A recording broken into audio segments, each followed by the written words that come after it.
Hey there, Rick Sage, recording at the Rimrock Studios in Bishop, California. Welcome to Season 2 of the Outdoor Biz Podcast, where I speak with retailers, brand managers, athletes, executives, and others in the outdoor biz and share their stories, tips, advice, productivity tricks, and ideas you can use to take your career or business to the next level. Hey guys, I've got some exciting news. I recently joined Patreon. In case you're wondering, Patreon is a simple way for you to contribute to my podcast every month and get super cool rewards in return. I think you'll enjoy the perks. Go to patreon.com/theoutdoorbiz/patron and become a patron today. Thank you. Hello. This episode is with outdoor photographer Rachid Dahnoun. Rachid tells us how he turned a love for painting into a prolific outdoor photo career and some of the cool places he gets to shoot. Welcome to the show, Rachid. How's it going? Pretty good. How are you? I'm doing great. Good to chat with you. We haven't spoken in a while. You've been busy. I've been busy. We kind of went off on different paths. Sounds like you've been up to some good stuff. I have. It's been a kind of a whirlwind of a year, but I'm excited for 2018. And man, there's been a lot going on. Right on. All good stuff. Yeah, that's awesome. Yeah. So I didn't realize you had a degree in photography from the Maryland Institute of Art. Did you grow up in Maryland? I did not grow up in Maryland, but I grew up in South Carolina. Okay. And I lived there till I was 15. I actually went to finish my high school in the Mount Shasta area, up at a boarding school. Oh, okay. And then from there, I got accepted into. I was really big into painting and drawing in high school, so I got accepted with that portfolio into MICA, Maryland Institute College of Art. Nice. And then from there is where I actually had my first experience in the darkroom and picked up photography full time. Gotcha. So was the boarding school, is that how you got to California? That was, yes. I did not have the best behavioral track record as a young man. Well, you know what? All of us guys, we've all been through something back in our day. I won't tell you all the stuff I did. So, in a lot of ways, it was a blessing in disguise, I'd say, because, that was where I first came out to California. It was my first time living in the mountains. And then ultimately, I took my first backpacking trip. Right. And so there was some silver linings there for sure. Yeah, that's a nice place to land, Mount Shasta. Man, that's awesome. Yeah, no, Northern California. It's and I still live in Northern California. There you go. Right. I suppose it sucks. Yeah. So that's where you got exposed to the outdoors? You got into backpacking and hiking and stuff there? Yeah, that was. I've always been outdoors. I grew up skateboarding my whole life in South Carolina, being outside on Hilton Head Island specifically. Oh, okay. I was always, on the beach, at the ocean. Like I've always loved being outdoors. But then once I was in Northern California, up in the Shasta area, that was when I really had my first experience hiking in the mountains, and ultimately took my first backpacking trip. And what was that like? Where'd you go? It was a 2-week trip in the Trinity Alps. Wow, that's some rugged country up there.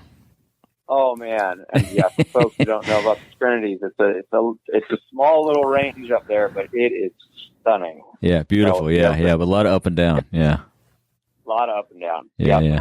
Awesome. So 2 weeks. Did you obviously have backpacked, camped out? Did you fish and all that kind of stuff, or you just hiked and? No, did the whole thing. Yeah, it was. We were. Well, how old were we? We were 15, 16-year-olds. So it wasn't, we weren't putting in aggressive mileage. Right. It was, half day, hike, get to a lake, enjoy, fish, swim. Actually just wasn't some of the sufferfest that I get myself into now. Right.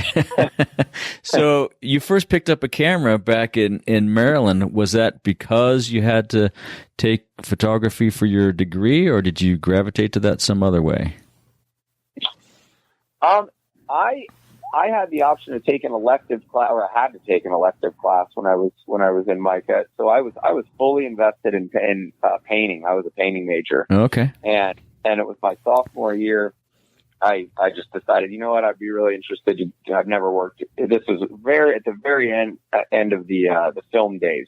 Uh-huh. So this was to give you perspective, right when I graduated was 2002, and that's when some of the first DSLRs started coming out. Right. So I was really intrigued to work in the darkroom at the time. I thought that was really interesting. So I took one class, just a black and white photo elective class, and man, I was absolutely hooked.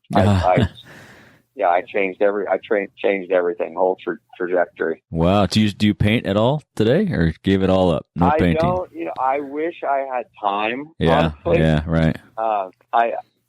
In my later years, that's a goal on the whiteboard. But I feel like I do translate a lot of that, the way I approach my photography in painting. I get a lot of. It's interesting to read critiques and things and reviews over the years of my work, and a lot of people liken some of it to painting, and that's probably why. Right. And so back to Shasta, you got involved in backpacking. That kind of cemented your love for the outdoors. After you left Shasta and after you graduated, what was your first? Did you go to work as a photographer right away, or what'd you do before you became? No, I did not. I was in Baltimore, and on the East Coast, and I was really tired of city life. I had some opportunities up in New York City. I had been working as an intern up there in the city for about a year prior, but man, I just couldn't deal. I had to. I was really missing just open spaces, and I was working a lot on the East Coast, but I really had an itch to get out west. So I had a great friend of mine, Nate Bales, who was living in Lake Tahoe, and I caught wind of the fact that he had an extra room available. So I put everything in my truck and I drove straight out west. Nice. And did a winter with him.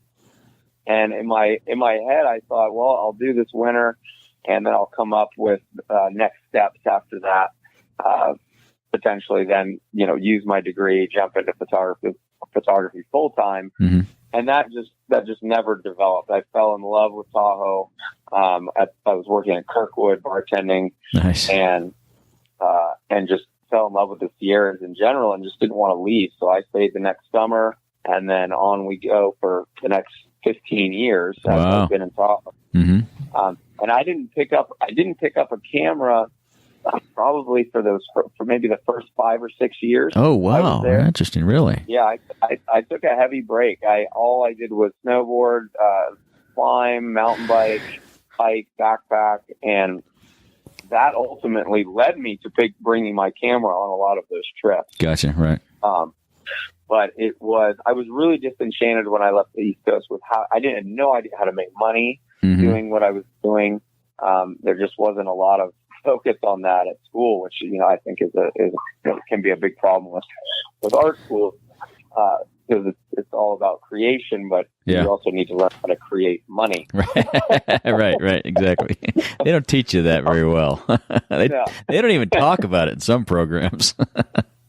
No, and I think it can be a big disservice to folks. And I never had to take one business class or anything, and it wasn't even offered at the time. So how did you learn all that? How did you figure all that out? Because you're well connected. You've had a great, 20-year or more career as an outdoor photographer, commercial. Yeah, it was a big crash course for me, and a lot of successes, a lot of failures, probably more failures than successes, and I have a really good network of folks that I've learned a lot from, and that's both in the photography space and the outdoor space. And in my wife is a marketing professional. Oh, perfect. She is definitely behind the scenes helping me quite a bit. That's great. That's good to have. Yeah. Well, exactly. She's been instrumental in helping me with a lot of business aspects over the years. So, help from all angles. Right. And so, what was your first, commercial, or what was your first, work in the photography space? Did you just go as a second shooter? How'd that come about? I never really assisted for anybody. Wow. That was just not a route that I was really ever interested in taking. So I did it the hard way. I bartended and saved my cash and and started doing little jobs, and ultimately just transitioned into being a full-time pro that way. Okay. I never really shadowed anybody.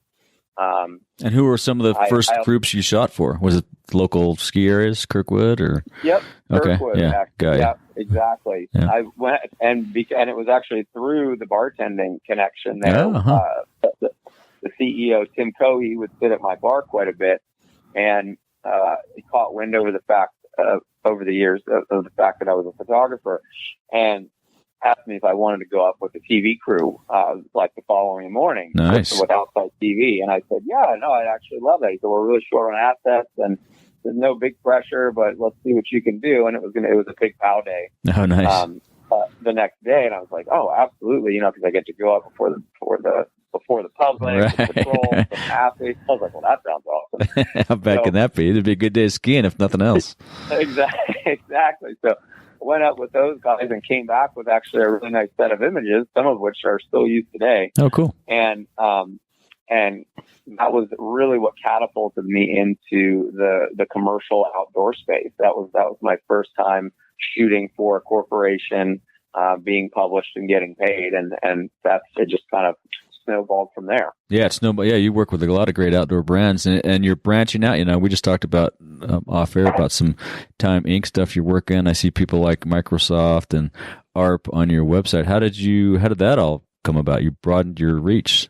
Well, possibly now that I say that, as the outdoor space becomes more and more, mainstream, these guys are all probably looking for outdoor images, and your images are great. Did they find you, or did you find them? How'd that come about? No, you hit the nail on the head there. That's the short answer. Is the outdoor space is definitely bridged into so many industries. Just because of the type of content that they want to have selling their brands. Right. So it's not just necessarily people think, oh, I need to maybe just go work for a specific brand that makes outdoor gear, which is certainly a great idea. Right. But you have a lot of tech companies that want to align themselves with outdoor imagery and the idea of sustainability and that type of thing is really in the forefront of a lot of companies' minds. So, there's a lot of opportunities surrounding that. And how much of your work these days is with outdoor brands versus some of those other mainstream clients? I'd probably put it at about, let's say 50%. Okay. And some of that commercial space, some of it's in the editorial space. Oh, I lost you. Oh, no, you there? Oh, right. You're there. Yeah. Let me ask that question again. So how much of your work these days is with outdoor brands versus the mainstream clients? So I would say about 50%. So we've got, and that's split between commercial, editorial, editorial less and less these days, just because of the landscape. It's just changing with print, and a lot of magazines don't tend to have the budgets that they used to. Right. That said, I still love working for editorials because they tend to be some of the most fun projects. Yeah. So, there's a give and take there. But then, you have all of the commercial brands, such as your outdoor gear brands like the Ospreys of the world, Osprey packs of the world, and the Camelbacks of the world, and all of that. But there is now a lot of opportunity with additional brands, tech brands, and travel brands. They all want to bring adventure and outdoor imagery into the fold. Right. So, and so, how do clients find you, or do you go after them? Do you target somebody, or they just see your work and come up with an idea for you? Both, actually. I think I might have said spider web before, but it's this industry I've found it's a really big spider web of networking and marketing, and things come from a lot of different places. Jobs come from a lot of different places. So whether that's social media, which I spend a lot of time with, and either someone I've had jobs come directly from social media, whether I'm directly pitching somebody through email or phone, or a word of mouth.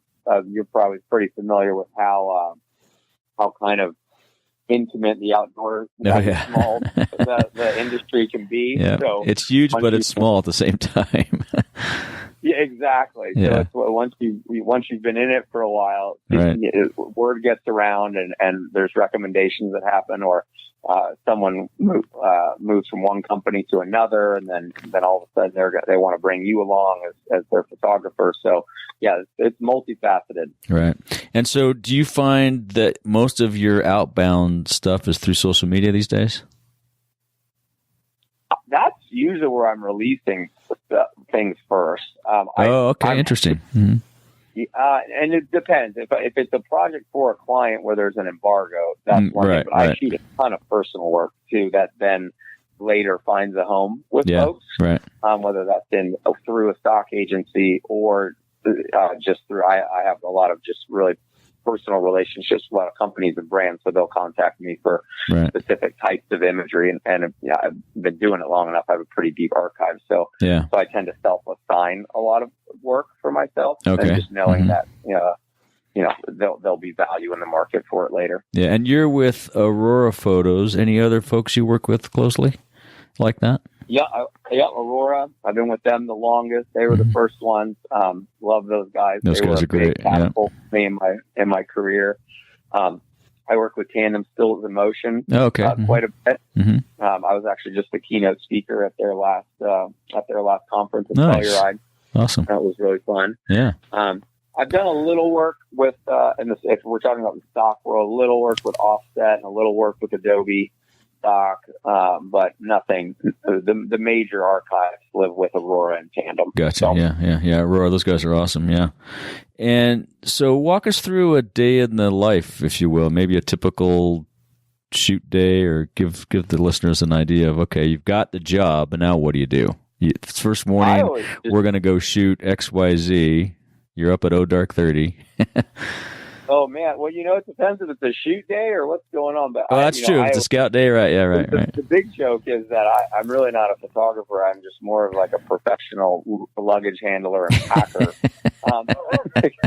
Yeah. Always packing, all of us in the outdoor industry have been a pack mule at one day or another. But no, on a typical shoot day, my shoot days tend to be pretty long. I'm always, wherever they're typically going to start before sunrise. I do a lot of night photography too. So you do, yeah. You do great work. Yeah. So the sleeping happens at alternative times of the day. A lot of napping, right? A lot of napping. So like on a typical big, like whether it's an editorial commercial shoot, I'd be up at probably 3 a.m. Would probably pack the night before, have everything laid out so I can hop in the truck or to get to a trailhead, or just you always work backwards from sunrise. So wherever you need to be at sunrise, you want to be there, and then you want to be there a little early as well. Right. So get there, shoot for the day. I'll usually, whether it's just me or I'm directing a larger project with folks, I always plan a break in the middle of the day. Just that's when the light's not as good and too harsh. Yeah. Give folks a break, and then we'll pick it back up in the afternoon through the evening. Nice. But that said, if it's a night project, which I've done some of, then I'm starting my day at 5 p.m. And getting there at sunset, and then I'm getting home at 4 or 5 a.m. the following day. So yeah, those are long days. So a typical, say it's a shoot day, you're up at 3 a.m., you shoot, the morning shoot, and then you take a break, shoot the evening shoot. How late then are you up, digesting and downloading and sorting through images and charging batteries and all that kind of stuff? Yeah, it depends on the deadlines. I have a few clients who are really aggressive with their deadlines, and that can be a challenge. I mean, I've had it to where I've been up for like a day and a half, 2 days straight, getting things done and off because of a deadline. And I do not prefer to do that, and I definitely push back when possible. But yeah, it's just sometimes that's a reality that you have to make happen. And I might be making emergency phone calls to maybe an additional editor or a friend in the industry that that I'm obviously going to pay, but to help with edits and get that stuff off. Right. Do you do much uploading the files to the clients from the field? Is there any of that goes on with I know it goes on in the sports biz all the time. That's how it happens. It doesn't, and it depends on the client. Okay. So Oh, I'm hearing some background noise there. I'm not hearing that background noise, but every once in a while you fade out a little bit. Oh, that's really interesting. Well, that's very strange. There was just screaming in Spanish. Really? That's odd. That's really odd. There's nobody around me. I live in Swall Meadows, so I'm in the middle of nowhere. So really fun. We're picking up some. Actually, I wonder if it'll show up in the recording. If it does, that'll be hilarious. So I'll leave that in just for the heck of it. I like the raw files. Let everybody hear the reality of the conversation. So. Oh man. Well, so yeah, the reality is that a lot of the times, no. A lot of the times there is a reasonable deadline. But there are many times, the thing that a lot of folks who don't do this for a living may not realize is you are usually the last phone call. So whether it's through an ad agency, a marketing director, a magazine, they've already worked out a lot of the details of their story, their campaign, et cetera. And so when you get that call, there's not always a lot of lead time. It's usually, I find, if I've got a month's notice for a project, that tends to be a long time. Wow, yeah, interesting. And so because of that, the deadlines can be pretty short. They're usually reasonable. If, we need it in a week after you're done, 2 weeks after you're done. That's fine. But I've definitely had it where I'm shooting all day into the evening, getting to the hotel, doing an edit, and sending files directly to the client each day, so they then can do a tighter edit and get things published, ASAP. Yeah, that sounds pretty reasonable. So, what opportunities do you see in the biz for young photographers starting out? So let's focus specifically on the outdoor side of things for now, because this is an outdoor biz podcast. Yep.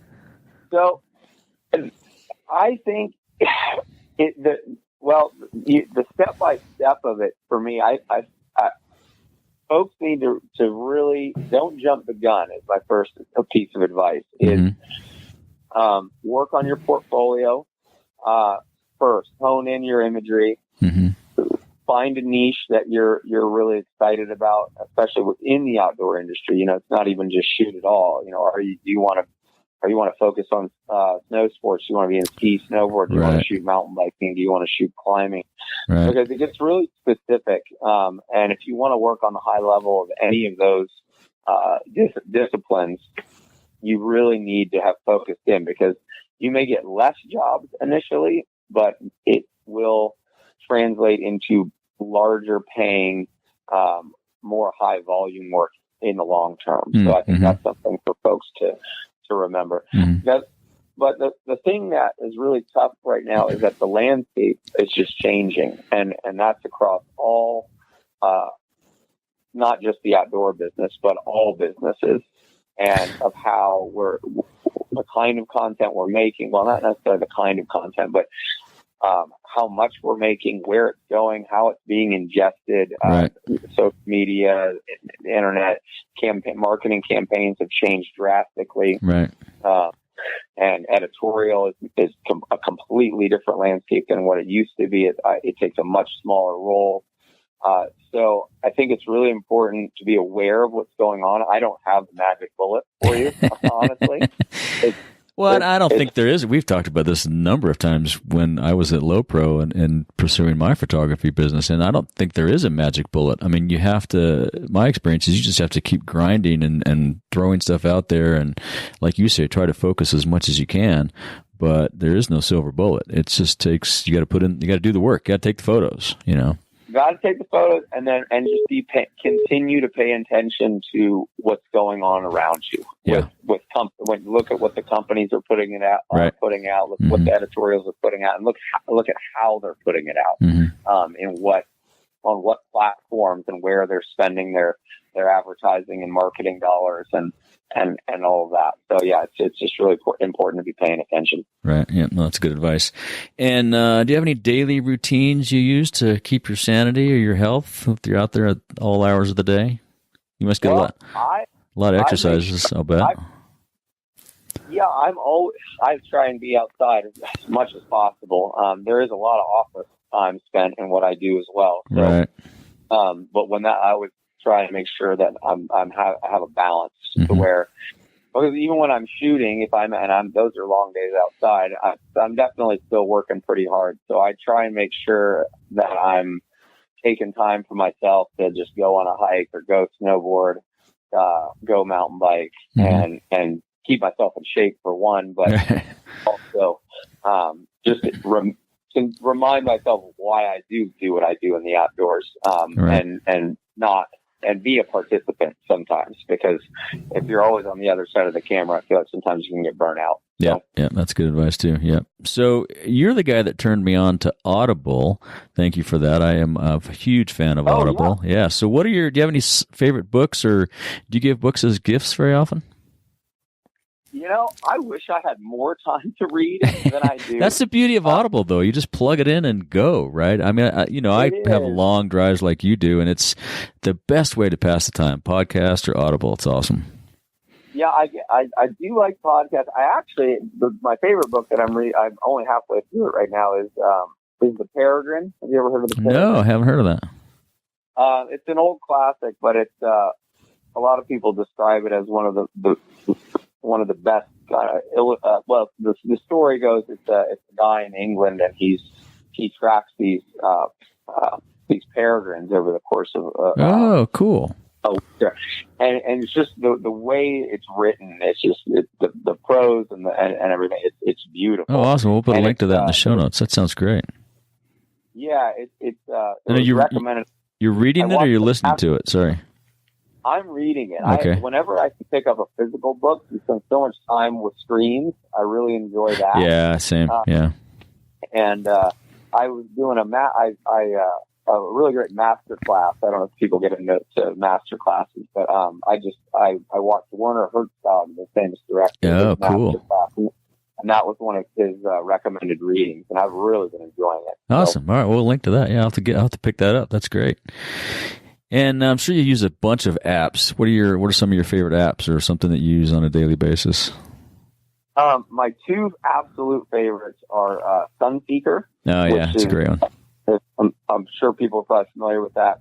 I use that a lot on jobs, just to pre-visualize, because I'll have a scout day typically or two before I go to shoot, and just trying to figure out what I'm doing, where I'm doing it. Right. That app for placing the sun, finding out time, the time it's going to crest the ridge, or where it's going to be, is huge. So Sunseeker, and then at night, my absolute favorite one is for stars and Milky Way position, and is Star Walk.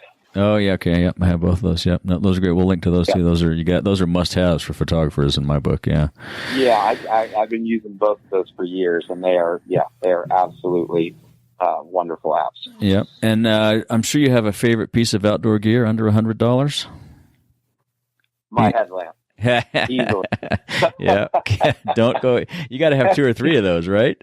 I do, and I have I think I have 5, and I still manage to forget mine in whatever path you use.